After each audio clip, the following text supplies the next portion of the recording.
बिहार में नीतीश कुमार ने 20 नवंबर को रिकॉर्ड 10वीं बार मुख्यमंत्री पद की शपथ ली। नई कैबिनेट में उपेंद्र कुशवाहा के बेटे दीपक प्रकाश को भी जगह मिली है।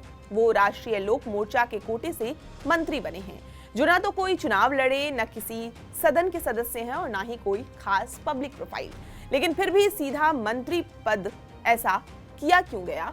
तो वजह साफ है, जातीय बैलेंस और उपेंद्र कुशवाहा फैक्टर। दीपक प्रकाश आरएलएम प्रमुख और राज्यसभा सांसद उपेंद्र कुशवाहा के बेटे हैं। मां स्नेहलता कुशवाहा इस बार सासाराम से विधायक बनी है।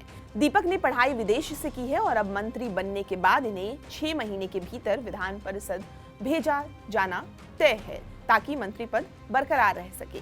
आरएलएम को इस चुनाव में 6 सीटें मिली थी, जिनमें से 4 जीती और इसी ताकत के दम पर उपेंद्र कुशवाहा के बेटे की एंट्री कराई गई। मंत्री बनने पर सबसे पहले उनकी पत्नी क्या बोली, वो सुनिए। उपेंद्र कुशवाहा की बहू और दीपक प्रकाश की पत्नी साक्षी मिश्रा भी हमारे साथ हैं। दीपक जी मंत्री बन गए हैं अब से कुछ देर पहले तक आप कह रहे थे कि आपको मालूम ही नहीं है। हमें भी अभी ओथ लिए तब पता चला। हाँ, अभी ओथ लिए तब पता चला। क्या उम्मीदें हैं उनसे? अब देखिए, उम्मीद यही है कि बेहतर विकास करें। युवा के जो रोजगार का जो मामला है, ये सबको पता है, उस पर काम होना चाहिए, बेहतर काम होना चाहिए। जो पलायन की समस्या 2005 तक पहले तक बहुत एक्सट्रीम थी, उसको कम तो किया है, पर उसको अब रोजगार अच्छा मिलेगा तो पलायन काफ़ी हद तक कंट्रोल में आ जाएगा अपने आप। तो मेरा यही है, हमारी तरफ से उनको है और उनका खुद भी है कि युवा पे फोकस रखें, हमारे रोजगार और पलायन। आपको पॉलिटिक्स में इंटरेस्ट है? नहीं, बिल्कुल इंटरेस्ट नहीं। आप चुनाव नहीं लड़ना चाहती? नहीं, बिल्कुल नहीं, बिल्कुल नहीं। पॉलिटिक्स में उनका हाथ बटाना चाहती कि नहीं? हाँ, बिल्कुल। तो हमने हाथ तो बताया अपने मदर इन लॉ का भी ना, मेरी सास का सासाराम में तो हम लोग पूरा डोर टू डोर कैंपेनिंग करी। बहुत मतलब बिजी स्केड्यूल रहा, पर बहुत अच्छा लगा काम करके। हम लोग पहले भी पार्टी के लिए काम रहे हैं, पॉलिसी मेकिंग में, बाकी चीज़ों में रहे हैं, पर not into that limelight kind of thing. पर क्योंकि अब सासाराम में इतना घूमे हैं तो सब लोग थोड़ा जानने लगे हैं कि ये लोग ये हैं।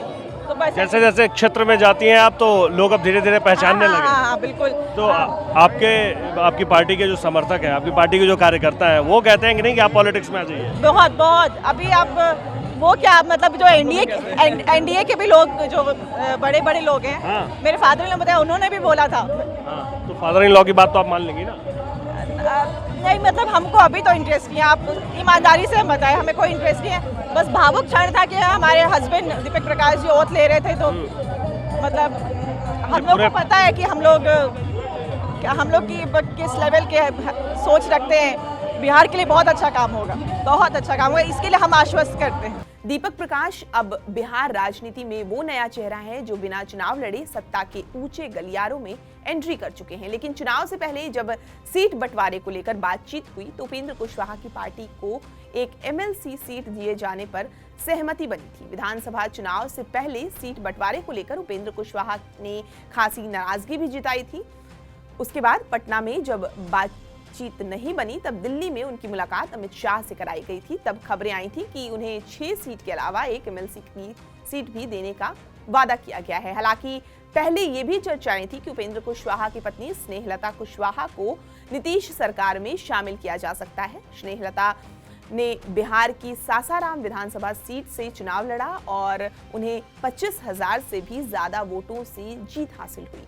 चुनाव में उन्हें 1,05,006 वोट मिले, तो राष्ट्रीय जनता दल के सत्येंद्र शाह को 79,563 वोट मिले थे। खुद उपेंद्र कुशवाहा राज्यसभा सांसद हैं। चुनाव में बम्पर जीत के बाद एनडीए के घटक दलों में नीतीश कुमार की अगुवाई सरकार में हिस्सेदारी को लेकर मंथन चल रहा था। हालांकि इस बारे में ज्यादा खुलासा अभी नहीं किया गया है, लेकिन सूत्रों के से हवाले से खबर है कि स्पीकर पद को लेकर एनडीए सहयोगियों में सहमति बन गई है। बीजेपी के वरिष्ठ विधायक प्रेम कुमार को स्पीकर बनाया जा सकता है, जबकि डिप्टी स्पीकर का पद जेडीयू के कोटे में आ सकता है। आपको ये पूरी जानकारी कैसी लगी, हमें कमेंट करके जरूर बताएं और बिहार की तमाम खबरों के लिए आप हमारे साथ बने रहें और देखते रहें TV9 बिहार झारखंड। आइसक्रीम खाने से मुझे दांतों में बहुत झंझनाहट होती थी। फिर मुझे मेरे डेंटिस्ट ने समझाया कि दांतों की ऊपरी परत के घिसने से मुझे नसों में झंझनाहट महसूस होती थी। उन्होंने रोज सेंसोडाइन यूज करने की सलाह दी।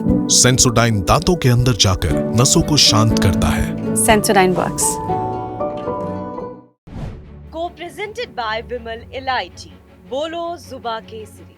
Co-powered by Sensodyne in association with V-Guard Water Heater.